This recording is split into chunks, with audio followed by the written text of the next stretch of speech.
My name is Samuel Washington, and I'm 73 years old. If you saw me on the street today, you'd probably think I was just another old black man shuffling along, maybe wondering if I had enough money for groceries or if anyone cared whether I made it home safe. You'd be wrong about a lot of things, but I can't blame you for thinking that way. Even my own family thought they knew everything about me, right up until the day I proved them all wrong. Let me start from the beginning, or at least from the part that matters. My son Marcus died 3 years ago in a car accident, leaving behind his wife Jennifer and their 3 children, David, who's 22, Sarah, who's 19, and little Michael, who's 16. I say little, but Michael's taller than me now and acts like he's got the world figured out. After Marcus passed, I thought I'd step up, be the father figure they needed, help Jennifer keep the family together. I had some savings put away, my Social Security, and I figured we could all make it work. That's not how it played out. See, Jennifer never liked me much, even when Marcus was alive. She'd smile and nod when I came around for Sunday dinner, but I could see it in her eyes. She thought I was just some old man who hadn't accomplished anything worthwhile. Marcus never told her much about my past, and I never felt the need to brag. I've always believed actions speak louder than words, but sometimes staying quiet can work against you. After Marcus died, Jennifer was struggling. The life insurance helped, but it wasn't enough to cover the mortgage, 3 kids' expenses, and all the bills that kept piling up. I offered to move in and help out. I had my own little apartment, but I sold most of my furniture and moved into their basement. It wasn't much, a small room with a twin bed, a dresser, and a tiny window that barely let in any light. But I told myself it was temporary, just until they got back on their feet. The first few months weren't so bad. I'd cook breakfast for the kids before school, help with homework, and give Jennifer space to grieve.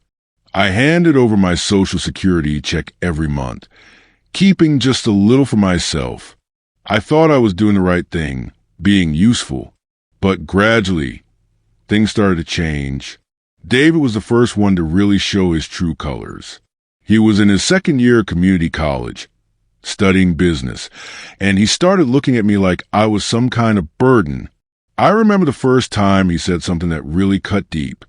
I was watching TV in the living room, and he walked in with some friends from school. "Hey, move it, Grandpa," he said, not even looking at me.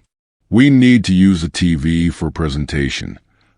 I started to get up, but then I heard him whisper to his friends, "Sorry about him.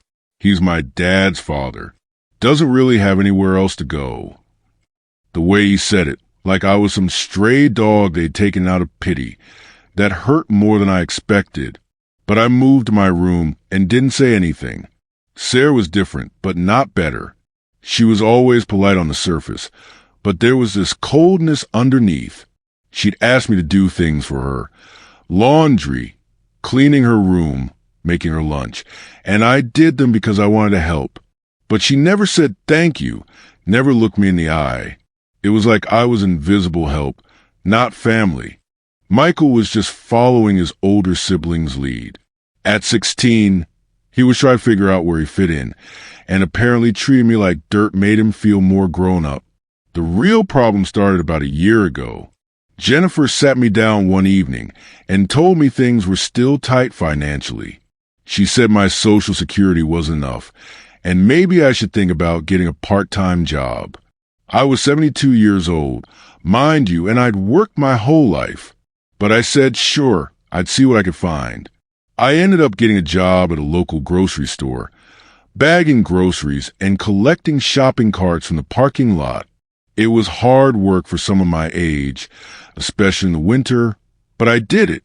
Every penny went to the household expenses.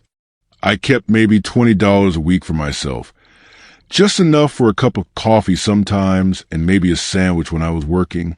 But even that wasn't enough for them. The comments got worse. David started calling me the help when his friends were around. Sarah would roll her eyes whenever I spoke. Michael started refusing to eat anything I cooked, saying it was old man food. And Jennifer just watched it all happen, never stepping in to defend me. The breaking point came on a cold Tuesday in February. I'd been working at the grocery store for about 8 months, and I was exhausted. My arthritis was acting up, and I'd been having trouble sleeping in that basement room because the heating barely worked down there.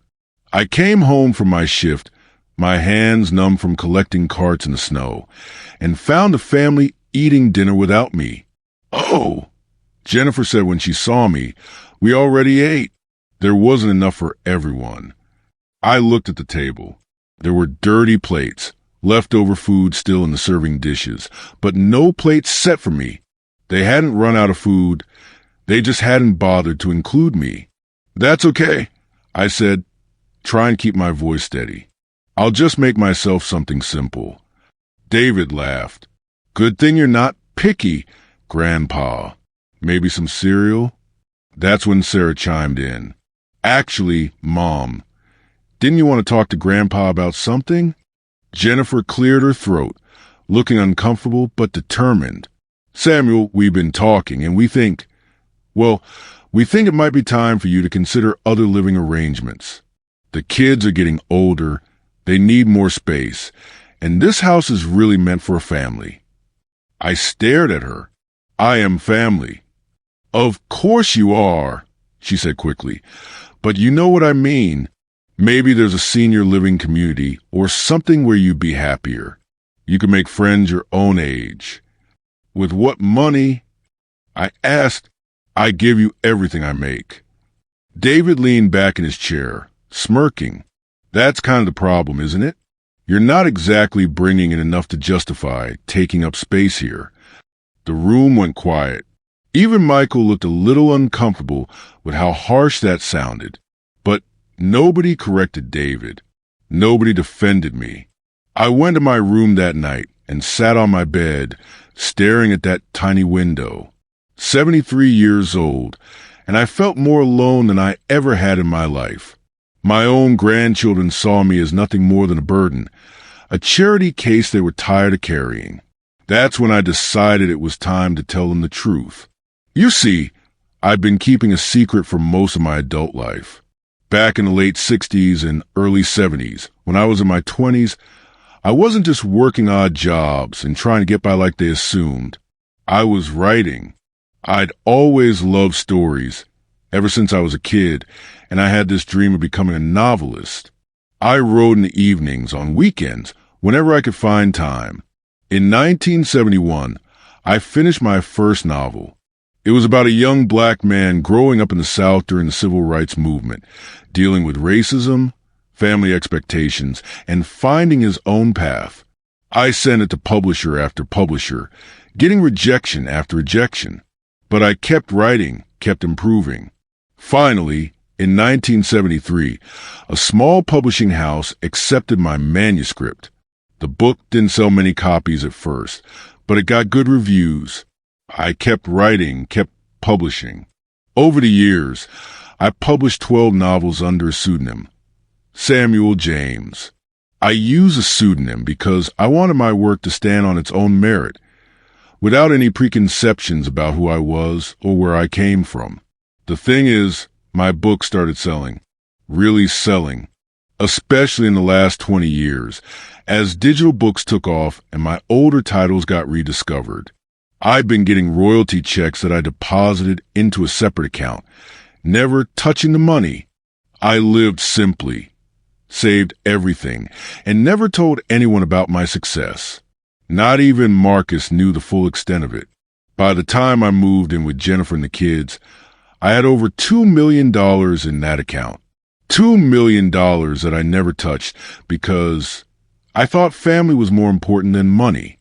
I thought if I could help them with what I had from Social Security and my part-time job, I'd save my book money for real emergencies, maybe leave it to the kids when I died. But sitting in that cold basement room, listening to them talk about me like I was worthless, I realized I'd been fooling myself. They didn't see me as family. They saw me as a burden. And if that's how they wanted to treat me, then maybe it was time to remind them that they didn't know everything about their old, worthless grandfather. The next morning, I called in sick to the grocery store. Instead, I took the bus downtown to meet with my literary agent, Patricia Hendricks. I hadn't seen her in person in years. We usually just talked on the phone about contracts and royalties. "Samuel," she said when I walked into her office. "What a wonderful surprise. You look tired. Are you okay?" I told her everything. About moving in with Jennifer's family, about working at the grocery store, about how they'd been treating me. Patricia listened with growing outrage. "Are you kidding me?" she said when I finished. "Sam, your last book hit the New York Times bestseller list for 6 months. Your novels are being taught in college courses, and you've been bagging groceries while giving them your Social Security check." "I wanted to help family," I said. "They're not treating you like family," Patricia replied firmly. "They're treating you like hired help they don't even want to pay." That's when Patricia told me about something I hadn't known. A movie studio had been trying to reach me for months about optioning one of my novels for a film adaptation. The offer was for $500,000 just for the option, with more money if they actually made the movie. Patricia had been calling the phone number I'd given her, my old apartment, and getting no answer. "I was wondering why you'd suddenly gone silent on me," she said. "This deal has been sitting on my desk for 3 months. I thought about it for maybe 30 seconds. Set up the meeting. 2 days later, I took another sick day and met with the movie executives. They wanted to option my 1984 novel, Breaking Ground, about a black construction worker who uncovers corruption in his union. It was one of my favorites, and they seemed to really understand the story. We shook hands on the deal, but I wasn't done. I asked Patricia to set up something else, a surprise that would teach my family exactly who they'd been insulting and starving. The next week, Jennifer called a family meeting. She sat me down in the living room with David, Sarah, and Michael, all of them looking serious and uncomfortable. "Samuel," Jennifer began, "we've been talking, and we decided we need you to find somewhere else to live by the end of the month. The kids need their space, and honestly, having you here is putting a strain on all of us." David nodded. "It's not personal, Grandpa, but you have to understand our position. We're trying to build our lives, and supporting another adult is just too much responsibility. Plus," Sarah added, "it's kind of embarrassing when our friends come over, and there's always this old man hanging around." Michael didn't say anything, but he nodded along with his siblings. I looked around at all of them. These kids I'd tried so hard to help. This woman I'd given everything to support. "I understand," I said quietly. "You're right. I have been taking advantage of your generosity." Jennifer looked surprised by how easily I was accepting it. "Oh, well, good. I'm glad you understand." "I do," I said. "In fact, I have something to tell you that might make this easier." That's when Patricia walked in. I'd asked her to come by at exactly this time. She was carrying a bottle of champagne and a folder full of papers. "Samuel," she said loudly, like we'd planned, "congratulations. I just got off the phone with the publisher. Breaking Ground is going to be reprinted in a special 40th anniversary edition, and the movie deal is officially signed." The room went completely silent. David's mouth actually fell open. Patricia turned to the family with a big smile. "You must be so proud of Samuel. I mean, Samuel James is one of the most respected African-American novelists of the last 50 years. Having a movie made from your work, that's the dream of every writer." Jennifer found her voice first. "I'm sorry, who are you?" "Oh," Patricia laughed. "I'm Patricia Hendricks, Samuel's literary agent. I've been representing him for over 30 years. Sam, you didn't tell him about the movie deal." I shook my head. I wanted it to be a surprise. Sarah was staring at me like I'd grown a second head. "Grandpa, what is she talking about?" That's when I told him everything. About my novels, about the pseudonym, about the royalties I've been saving for decades. I showed them the movie contract, the royalty statements, everything Patricia had brought. You're telling us, David said slowly, that you're actually a famous writer? I wouldn't say famous, I replied, but my books have done well over the years. Patricia laughed. Samuel, don't be modest. Your novels have sold over 3 million copies worldwide. You've won literary awards. You're being considered for the National Book Awards Lifetime Achievement Recognition. The room was so quiet I could hear the kitchen clock ticking. Michael was the first one to start crying, just 16 years old, and I could see the realization hitting him. How badly they treated me, how wrong they'd been about everything. Grandpa, he whispered, why didn't you tell us? Would it have mattered? I asked, would you have treated me differently if you knew I had money? Sarah was crying now too. We didn't know. We thought you were just what? Just some old man who never accomplished anything? Someone you could push around and take advantage of. Jennifer was staring at the contract papers. Samuel, I don't understand. If you have all this money, why were you working at the grocery store? Why were you giving us your Social Security checks? Because I thought we were family, I said. I thought helping you mattered more than money. I was saving my book earnings to leave to the kids someday, to help with college and their futures. But I realize now that I was wrong to think money didn't matter to how you saw me. David was shaking his head. Grandpa, we didn't mean. We were just stressed about finances, and we thought. You thought I was worthless. I said, you treated me like hired help that you didn't even want to pay. That's when the real crying started. Sarah was sobbing, saying she was sorry over and over. Michael was holding onto my arm, begging me to forgive him. Even David was wiping his eyes, looking ashamed. But it was Jennifer's reaction that surprised me the most. She just sat there looking stunned and said, Samuel, I owe you the biggest apology of my life. We all do. Patricia cleared her throat. Well, I should probably mention, Samuel, the publisher wants to discuss a new multi-book deal.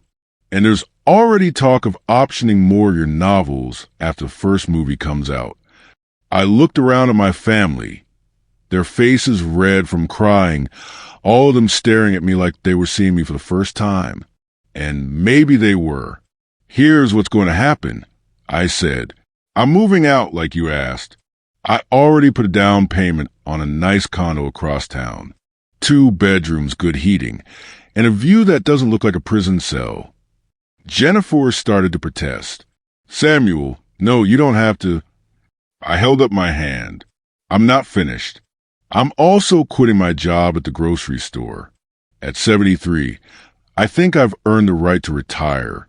But what about us? David asked, what about the house payments and everything? I looked at him for a long moment. What about them? The reality was sinking in. They'd been depending on my Social Security and the money I made bagging groceries, and now they were losing both. Without my contribution, they were going to have to figure out their finances all over again. I'll tell you what, I said, Michael, you got 2 more years of high school, and you're the only one who seemed uncomfortable with how you were all treating me. I'll help with your college expenses when the time comes. Michael started crying again, harder this time. Sarah, David, you're adults. You can figure out your own lives. Grandpa, please, Sarah said. We're sorry. We didn't know. You didn't know I was successful, but you knew I was your grandfather. You knew I was working hard to help this family. You knew I was sleeping in a cold basement and giving you everything I earned. And you treated me like garbage anyway. That's when Jennifer surprised me again. She stood up and walked over to me, tears streaming down her face. Samuel, you're right about everything. We treated you terribly, and I'm the most guilty of all because I should have stopped it. I should have defended you. I should have remembered that you lost your son too, that you were grieving just like we were. She was crying so hard she could barely speak. I was angry about Marcus dying, and I took it out on you because you were safe to be angry at. That's not an excuse. It's just the truth. And I'm so sorry. I looked at her, this woman who'd made my life miserable for over a year, who'd let her children treat me like dirt, and I saw something I hadn't seen before. Real remorse.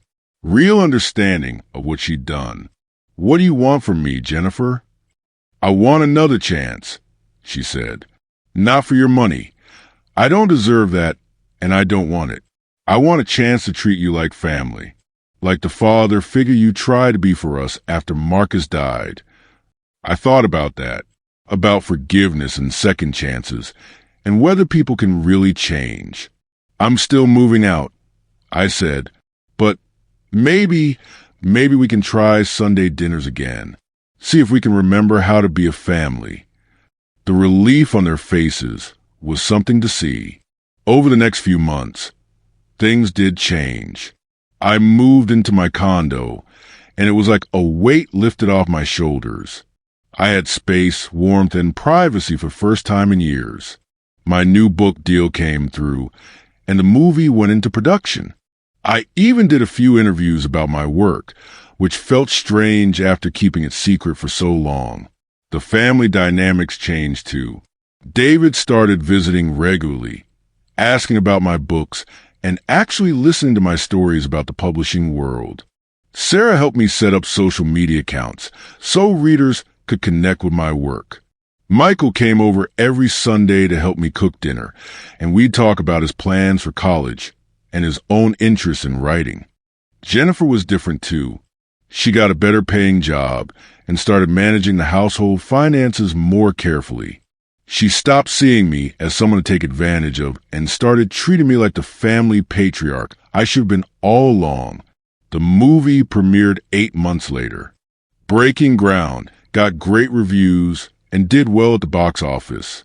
Sitting in that theater, watching my words come to life on the big screen, with my family beside me cheering and crying and telling everyone around us that their grandfather wrote the story, that was worth more than all the royalty checks combined. At the after party, a young journalist approached me. Mr. Washington, can I ask you something? Why did you keep your identity as Samuel James secret for so long? I thought about how to answer that, about pride and family, and the difference between being respected and being loved. I thought the work should speak for itself, I said, and I thought the people who matter would see my worth whether I was famous or not. And did they? I looked over at my grandchildren, who were talking excitedly to Patricia about my next book. Eventually, that night, as I was getting ready to leave the party, Michael came up to me. Grandpa, I need to tell you something. What's that? I started writing. Stories like you do. And I wanted to ask, would you teach me? I put my arm around his shoulders. I'd be honored to. As we walked out of the theater together, I realized something important. I'd spent so long trying to prove my worth through sacrifice and service, but what my family needed wasn't a martyr. They needed someone who respected himself enough to demand respect from others. It took them seeing my success to understand my value, which says something about them, but it took me almost losing them completely to understand my own worth, which says something about me too. The movie money and the new book deals meant I was more financially secure than I'd ever imagined possible. But the real wealth was sitting around my dinner table every Sunday, listening to my grandchildren argue about politics, and ask me to tell them stories about the old days and actually care about my answers. Sometimes people ask me if I regret keeping my success secret for so long. The answer is complicated. I regret that it took money and fame to make my family see me as valuable. But I don't regret learning who they really were, and I don't regret discovering my own strength in the process. My name is Samuel Washington, and I'm 74 years old now. If you saw me on the street today, you might think I was just another old man, but you'd be wrong about that. I'm a grandfather who learned to fight for himself, a writer whose best stories are still ahead of him, and a man who discovered that sometimes the people who love you need to lose you before they remember why they can't live without you. That's a lesson worth more than all the bestseller lists in the world.